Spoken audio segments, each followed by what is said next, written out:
नमस्कार मंडळी, तर आज आपण बनवणार आहोत परफेक्ट असा लच्छा पराठा।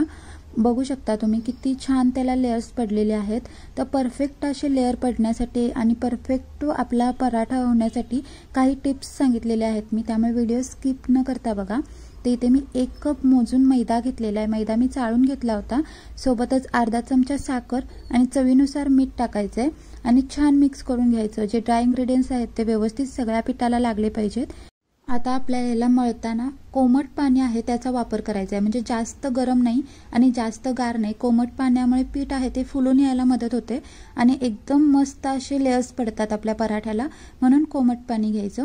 लागेल तसं पाणी घेऊन आपल्याला सॉफ्ट डो लावून तयार करायचा आहे। एकदम पटकन पाणी घालायचं नाही, अंदाज येत नाही। थोडं थोडं पाणी घालत आपल्याला हा डो आहे तो लावून घ्यायचा आहे। तुम्ही बघू शकता मैदा बऱ्यापैकी चिकट असतो, परंतु सुरुवातीला तेल अजिबात घालायचं नाही। जरी चिकट असला मैदा तरी सगळं पीठ आहे ते पाण्याने व्यवस्थित सोक केलं मगच आपल्याला याच्यामध्ये तेल घालायचं आहे, म्हणजे त्याला व्यवस्थित मळता येतं आपल्याला। आधीच जर आपण तेल घातलं तर मैद्यामध्ये तेलाच्या गुठळ्या होतात आणि पीठ व्यवस्थित मळलं जात नाही। त्यामुळे सगळं पीठ पाण्याने व्यवस्थित भिजवलं की मगच आपल्याला याच्यामध्ये तेल घालायचं आहे आणि मग व्यवस्थित त्याला 1 ते 2 मिनिट मळायचं आहे, म्हणजे छान ते मळलं जातं। पीठ आहे ते हाताला चिटकायचं बंद होईपर्यंत आपल्याला मळून घ्यायचं आहे। बघू शकता परफेक्ट असं मळलं गेलंय। आता ह्याचा गोळा तयार करून घ्यायचा, जसा मी व्हिडिओमध्ये दाखवतेय तसा, म्हणजे क्रॅक असू दे नकोत अशा टाईपचा गोळा तयार करून घ्यायचा आणि कोणत्याही ओल्या कॉटनच्या कापडाने याला झाकून ठेवायचं एक 15 ते 20 मिनिटासाठी, म्हणजे पीठ छान फुलून येतं। जवळजवळ 15 मिनिटं झाले होते। मी आता पीठ चेक करते, तुम्ही बघू शकता मगाचपेक्षा बऱ्यापैकी सॉफ्ट झाले पीठ। पिठाला रेस्ट देणं खूप महत्त्वाचं आहे या रेसिपीमध्ये। आता पुन्हा मी अर्धा चमच्यासारखं तेल याच्यामध्ये घातलंय आणि आता पुन्हा आपल्याला याला मळून घ्यायचं आहे, म्हणजे व्यवस्थित जसं सुरुवातीला होतं एकदम न चिकटणारं तसं पीठ करून घ्यायचं आहे आणि हाताने एकदा स्ट्रेच करून बघायचं। व्यवस्थित असं ते ताणत असेल ना म्हणजे ते परफेक्ट पीठ तयार झालं असं समजायचं। बघू शकता इथे तुम्ही गव्हाचं पीठ सुद्धा घेऊ शकता, पण गव्हाचं पीठ जर घेतलात तर म्हणजे आपण कोमट पाणी घेतलं होतं त्याऐवजी ताक घ्यायचं न मीठ घातलेलं आणि आपल्याला पीठ मळायचं आहे। त्यामुळे गव्हाचं पीठ आहे ते सुद्धा असं मस्त स्ट्रेच होतं आणि मऊ लुसलुशीत होतं, एवढाच फरक असतो या 2 पिठांमध्ये। आता मी एका प्लॅटफॉर्मवर घेतले, म्हणजे सिलिकॉनची अशी शीट भेटते, ही खूप मदत करते आपल्याला। म्हणजे जर नान वगैरे आपण अशा काही गोष्टी बनवतोय तेव्हा ही शीट आहे ती पळपटपेक्षा खूप मदत करते। नाहीतर तुम्ही प्लॅटफॉर्म आहे किचन प्लॅटफॉर्म तो क्लीन करून घेतलात ना तरी चालेल। आता मी पीठ होतं ते छान मळून घेऊन त्याचा व्यवस्थित गोळा केला होता आणि इक्वली 4 भागामध्ये मी त्याला डिवाइड केलंय। तुम्ही सुरीने सुद्धा करू शकता, पण मी ते उलातनं घेतलं होतं, म्हणजे काविलता म्हणतात त्याला, त्याने व्यवस्थित डिवाइड होतं हे पीठ। सुरीने खूप म्हणजे सुरीला खूप चिटकून राहतं। आता याचा आपल्याला असा गोळा तयार करून घ्यायचा आहे। अशाच प्रकारे मी सगळे गोळे आहेत ते तयार करून घेतलेत। आता आपल्याला याला पीठ न लावता तेलावरतीच लाटून घ्यायचं आहे। या रेसिपीला तेलाचं प्रमाण आहे ते बऱ्यापैकी म्हणजे वापरलं जातं, त्यामुळे खूप कमी प्रमाणात घरामध्ये ही बनली जाते रेसिपी, पण कधीही तुम्ही बनवा, खायला खूप छान लागते। जास्त करून शाही पनीर किंवा असे पनीरचे जे पदार्थ असतात ना ग्रेव्हीवाले, त्याच्यासोबत हे पराठे आहेत ते खरंच खूप छान लागतात खायला। नक्की एकदा ट्राय करा। तर मी हे लाटून घेतलेलं आहे, तुम्ही बघू शकता कडा आहेत त्या व्यवस्थित बारीक लाटायच्या आहेत। पीठ असं स्ट्रेचेबल आहे त्यामुळे लाटण्यासोबत पाटी येतं, त्यामुळे प्रत्येक कडा आहे ती व्यवस्थित आपल्याला लाटून घ्यायची आहे। अजिबात जाड ठेवायचं नाही, पातळ जर आपण लाटून घेतलं तरच पराठ्याचे लेयर्स आहेत ते एकदम बारीक बारीक पडतात आणि पराठ्याला खूप सारे लेयर्स पडतात। त्यामुळे व्यवस्थित बारीक असं म्हणजे पातळ असं लाटून घेतलंय मी। अशा प्रमाणाने आपल्याला लांबट लाटून घ्यायचं आहे, त्याचं कारण मी तुम्हाला पुढे सांगेनच।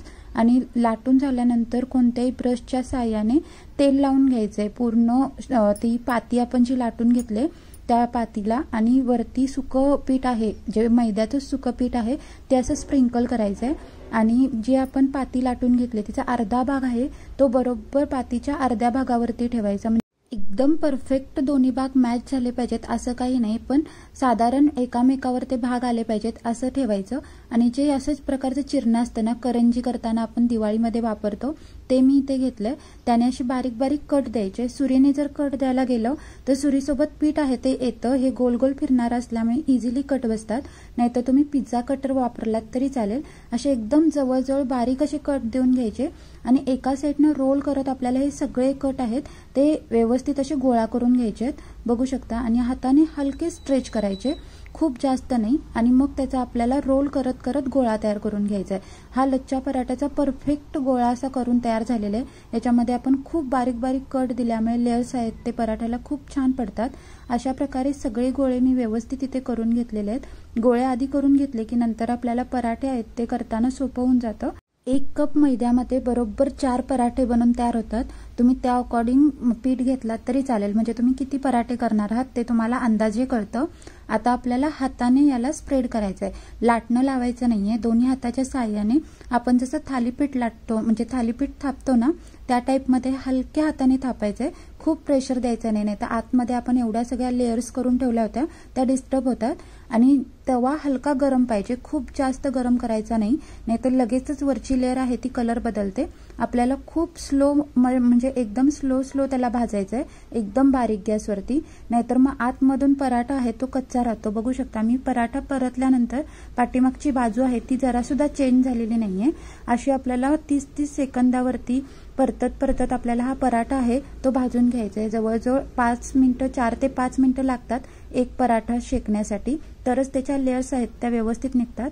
जवळजवळ 1.5 मिनिट झालं होतं, तर बघू शकता आता कुठे हलका हलका त्याला रंग यायला लागलाय। याच पद्धतीमध्ये एकदम पेशन्सने आपल्याला हे पराठे आहेत ते भाजून घ्यायचे आहेत। जवळजवळ 2-2.5 मिनिटं होऊन गेली होती, तर आता त्याला हलके हलके लेयर्स आहेत ते सुटायला लागलेत। बघू शकता मी तुम्हाला जवळून दाखवते म्हणजे तुम्हाला दिसतील। एकूण 5 तरी मिनिटं लागतातच हा पराठा एकदम परफेक्ट शेकण्यासाठी।